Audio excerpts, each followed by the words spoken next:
Retour sur Alsace 20, seconde partie avec Martine Chachtel, auteur de L'hôpital à la dérive. C'est un vrai cri du cœur. Vous nous faites part de votre expérience et vous dites une chose qui est un petit peu angoissante quand même, qu'il vaut mieux connaître un médecin ou avoir une infirmière dans son entourage pour être en quelque sorte pistonné dans le milieu hospitalier s'il nous arrive quelque chose. C'est grave quand même.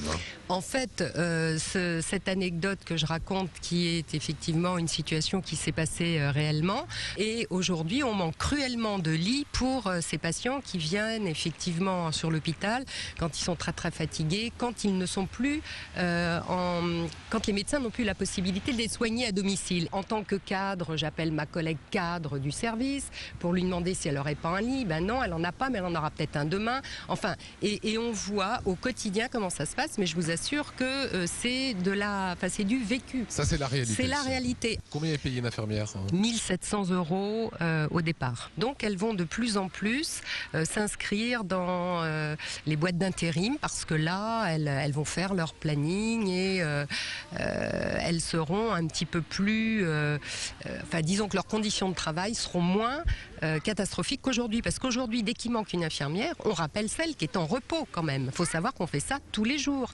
Et qu'avec les restructurations, une infirmière qui était très compétente en cardiologie, demain, on peut la mettre en néphrologie du jour au lendemain parce qu'il manque une collègue en néphrologie. Et elle n'est pas formée pour ça. Et elle n'est pas forcément formée complètement pour ça. Donc il y a un stress et il y a vraiment une désaffection, on va dire, pour la profession, alors que ce sont de bonnes professionnelles. Alors Martine Chachtel, l'hôpital à la dérive, je voudrais qu'on soit très concret. Vous avez 30 ans d'expérience. On manque de quoi à l'heure actuelle dans les hôpitaux et où sont les problèmes? C'est du personnel, on leur demande trop? Alors, le personnel, on n'en manque pas, on ne peut pas dire ça, mais on supprime le personnel qui est proche des patients, qui est au lit du malade, ce qui n'est pas une bonne solution. D'où turnover. Personnes âgées également qui vont constituer un grand problème Absolument. à l'avenir. Avec Déjà. le vieillissement de la population et parce qu'elle reste longtemps à l'hôpital.